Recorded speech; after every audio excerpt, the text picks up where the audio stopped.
Under France's Ancien Regime, there were three social classes or estates. The first estate was the clergy, who enjoyed great wealth and privilege. The second estate was the titled nobility. They held top jobs in government, the army, and the courts. The vast majority of the population, including the bourgeoisie or middle class, formed the third estate. The bulk, the majority of the third estate, consisted of rural peasants. The poorest members of the third estate were urban workers. Members of the third estate resented the privileges enjoyed by their social betters. The first and second estates, for example, were exempt from most taxes. They didn't have to pay taxes, while peasants paid taxes on many things, including things they needed, like bread.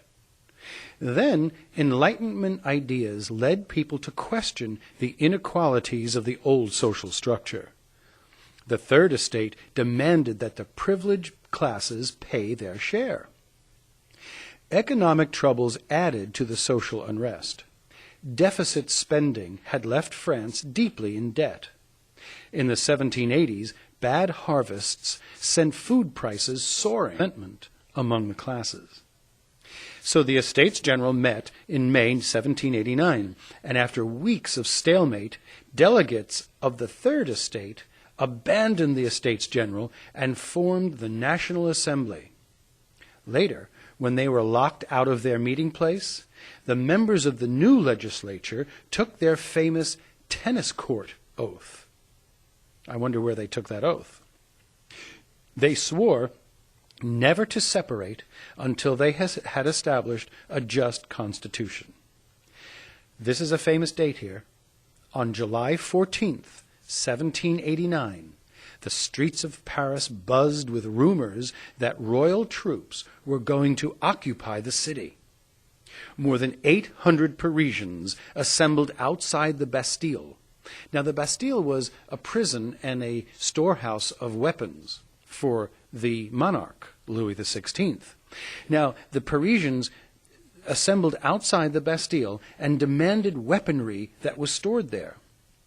When the commander refused, the enraged mob stormed the Bastille, sparking the French Revolution. Meanwhile, a variety of factions in Paris competed to gain power.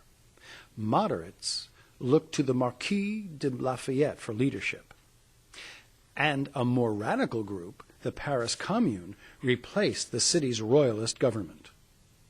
The storming of the Bastille and the peasant uprisings pushed the National Assembly into action. In late August, the Assembly issued the Declaration of the Rights of Man and the Citizen. It proclaimed that all male citizens were equal before the law. Upset that women did not have equal rights, a journalist named Olympe de Gouges wrote a declaration that provided for this. The Assembly didn't adopt it, however, nor was King Louis XVI willing to accept reforms.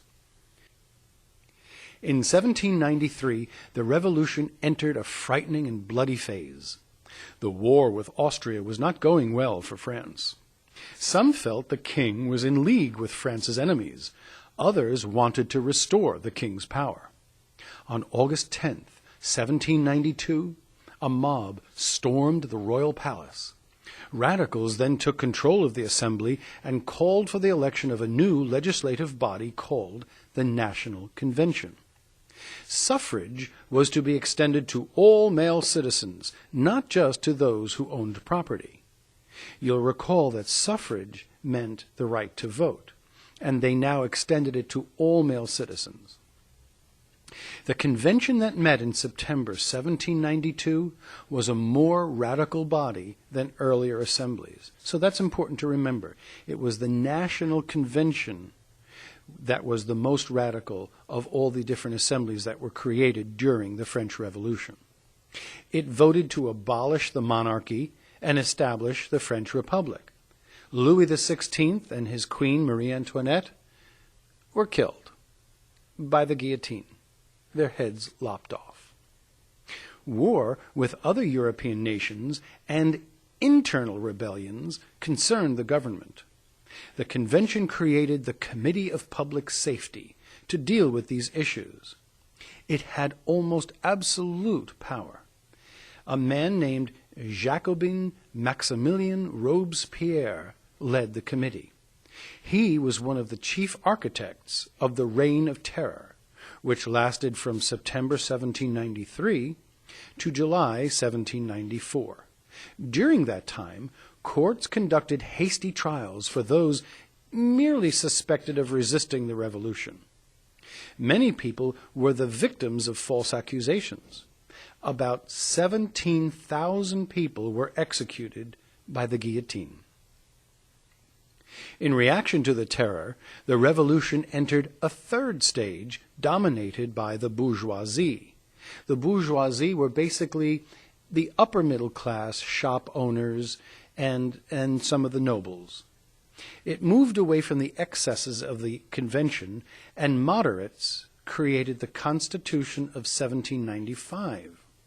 This set up a 5-man directory to rule and a 2-house legislature.